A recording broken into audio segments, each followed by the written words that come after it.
এবার সবকিছু ঠিক হলো, সবগুলো গুণ দেখলে, দেখার পরে বিয়ে করবে। মেয়ে দেখার কথা একটু আগে বললাম, মেয়ে দেখার বিষয়টা কিভাবে হবে এই ব্যাপারে আমরা খুব ভুল সিদ্ধান্ত নিয়ে থাকি। কেউ কেউ তো মেয়েকে দেখার জন্য আমরা গরুর হাটের মতন হাটে নিয়ে দাঁড় করাই, মার্কেটে ঘুরতে ঘুরতে মেয়ে দেখে। কেন ভাই তোমার ঘরে জায়গা নেই? এটা কোন আধুনিকতা? এই পর্যন্ত আমি অনেকগুলো দেখেছি মেয়ে দেখার জন্য কি কর্ণফুলী গার্ডেনে নিয়ে যাচ্ছে। কর্ণফুলী গার্ডেনে কোথায় দেখবে? লিফটের মধ্যে দেখবে, অথবা করিডোরে দেখবে। আফসোস লাগে যে দুইজনই পয়সাওয়ালা, দুইজনের বাড়ি আছে, গাড়ি আছে, কিন্তু বাড়িতেও নয়, গাড়িতেও নয়। দেখবে কোথায়? রাস্তায়। ভাই রাস্তা তো গরু দেখে, মেয়েকে কেন ওখানে দেখাবে? আর একটু আধুনিক কথা একটু কম থাকলে তখন ঠিক আছে, মার্কেটে না, কোনো চাইনিজ রেস্টুরেন্টে, ঘরে না। চাইনিজ রেস্টুরেন্টে অন্ধকার থাকে, অন্ধকারের মধ্যে টেবিলের নিচে পা দিয়ে কি করছে বাবার খবর নেই, ওখানে দেখাচ্ছে অন্ধকারের মধ্যে। অন্ধকারে তো কালো মেয়েকেও কালো দেখা যাচ্ছে, সুন্দর মেয়েকেও কালো দেখা যাচ্ছে, পার্থক্য কেমনে বুঝবেন? এই জন্য মেয়ে দেখার জন্য কোনো রাস্তাঘাটে নয়, কোনো চাইনিজ রেস্টুরেন্টে নয়, কোনো মার্কেটে নয়, কোনো পার্কে নয়, বরং মেয়ে দেখার জন্য উত্তম জায়গা তো আপনার ঘর। হ্যাঁ, আপনার যদি মনে করেন আপনার ঘরে দেখাতে গেলে এলাকা জানাজানি হবে, বিয়ে না হলে বদনাম হবে, ঠিক আছে, আপনার খালার বাড়িতে নিয়ে যান, ফুপুর বাড়িতে নিয়ে যান, মামার বাড়িতে নিয়ে যান, রোডে কেন, রাস্তায় কেন? এখানে মেয়ে দেখার বিষয়ে হাদিসে এসেছে, মেয়ে দেখার বিষয়টা আবু হুমায়দ রাদিয়াল্লাহু তাআলা আনহু থেকে বর্ণিত আছে যে কেউ কোনো নারীকে বিবাহের প্রস্তাব দিলে সে যেন ভালো করে দেখে নেয় কোনো দোষ আছে কিনা, এবং এই দেখার মধ্যে কোনো দোষের কিছু নেই, সে তো ভালো করে দেখে নেয়। হাদিসে এসেছে সে তো ভালো করে দেখে নেয়, দেখাটা দোষের না। ঠিক তেমনিভাবে মুগীরা ইবনে শুবা রাদিয়াল্লাহু তাআলা আনহু থেকে বর্ণিত হাদিস আছে, রাসূলুল্লাহ সাল্লাল্লাহু আলাইহি ওয়াসাল্লাম কাছে বলেছে যে ইয়া রাসূলুল্লাহ, আমি বিয়ে করব, বিয়ের প্রস্তাব দিয়েছি। রাসূল বলেছে ঠিক আছে, বিয়ের প্রস্তাব দিয়েছো, একটু দেখে নাও, দেখে নাও। এই দেখে নেওয়াটা তোমাদের সাংসারিক জীবনে শান্তি দিবে, শান্তিময় হবে, দেখে নাও।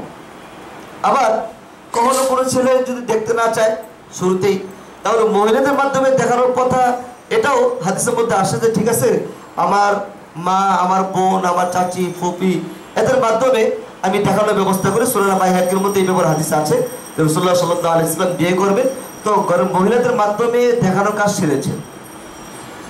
তো এইভাবে বিভিন্ন ধরনের হাদিসের মাধ্যমেই দেখার তরতিবটা পাওয়া যায়, সুরত পাওয়া যায়। এখন দেখার মধ্যে দুটি সুরত, দেখা না দেখানো, দুটি মাসলা, একটা দেখা আর একটা দেখানো। যদি প্রয়োজন পড়ে দেখানোর মাসালা যদি উপর আমল করেন, যে দেখানোর প্রোগ্রাম করা হলো, তাহলে সমস্যা নেই। দেখানো মানে আনুষ্ঠানিকভাবে দেখানো। উত্তম হলো দেখানোর উপর আমল না করে দেখার উপর আমল করা। কিভাবে? আপনি কোনো এক সুরতে তাকে দেখবেন, এই জন্য আপনার মহিলারা, আপনার মা বোন, তারা দেখার জন্য এমন একটা ওয়ে তৈরি করে দিবে যাতে মেয়ে বুঝতে না পারে যে আপনি তাকে দেখছেন। তাতে ফায়দা কি? ফায়দাটা হলো এই, আপনি যখন নাকি মেয়ের অজান্তে মেয়েকে দেখবেন, মেয়ের আসল সুরতটা আপনি দেখতে পাবেন, মেয়ের আসল চেহারাটা কি এবং তার কালচারটা কি, তার চলাফেরা কি, কতটুকু সামাজিক, এই জিনিসটা আপনি বুঝতে পারবেন। আর যদি দেখার উপর আমল না করে দেখানোর উপর আমল করেন, দেখানো মানে আনুষ্ঠানিকতার মাধ্যমে দেখানো, এর মধ্যে দুটি দিক। আপনি যে মেয়েকে বিয়ে করছেন, এই মেয়েটি হয়তোবা খুব লাজুক অথবা বেশি ফ্রি মাইন্ডেড। যদি ফ্রি মাইন্ডের হয় মেয়েটি, তাহলে সে কি করবে? প্রথমত পার্লারিং করে আসবে।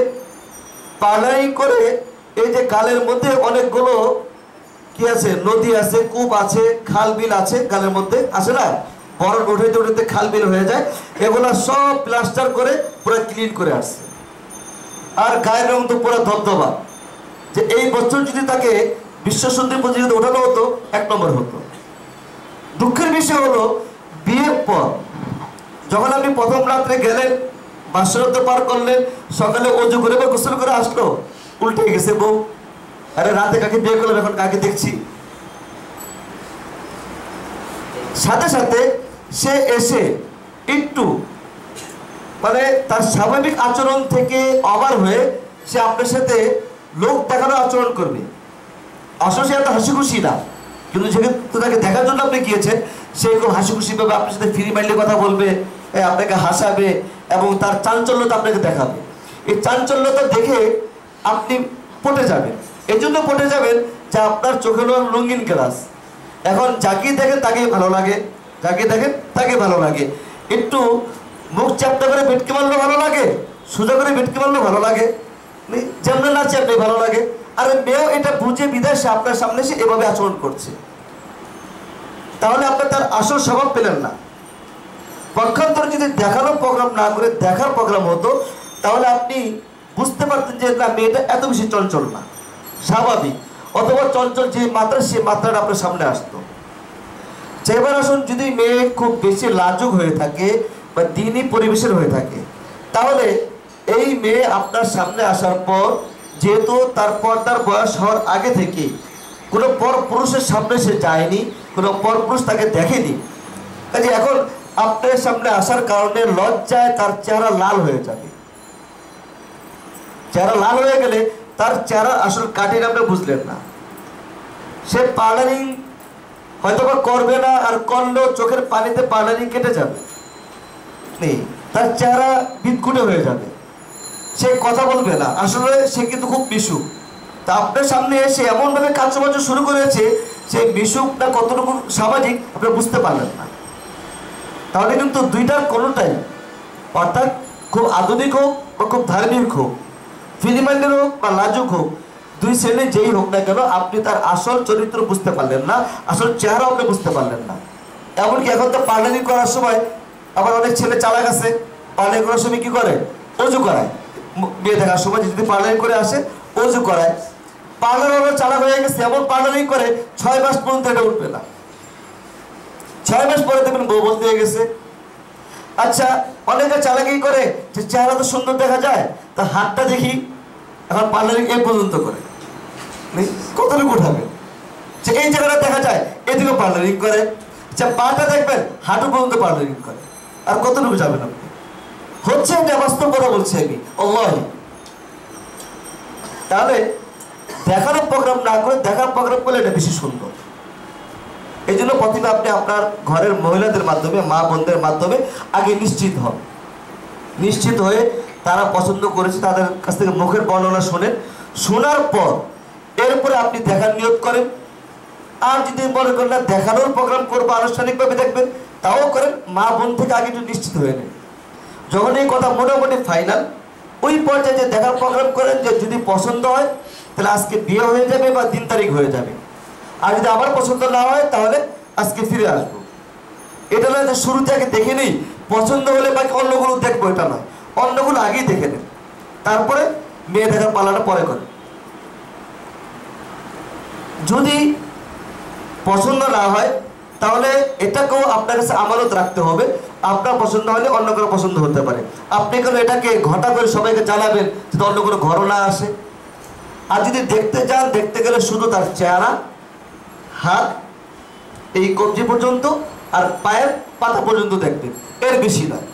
হাতা উঠিয়েও না, পায়ের কাপড় উঠিয়েও না, এর বেশি না।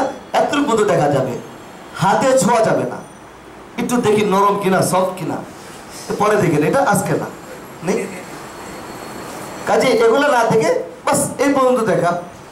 আচ্ছা, এখানে আবার আরেকটা বিষয় করে, সফট মাপার জন্য একটা আংটি পকেটে করে নিয়ে যায়। আংটি নিয়ে যায়, তখন আংটি পাওয়ানোর নামে আংটি এখানে ধরে রাখছে, এখানে হাত দিয়ে টিপতেছে। আরে এটা কেমন হলো? তুমি আংটি এখানে দিবে, এভাবে ঢুকে দাও, হয়ে গেল।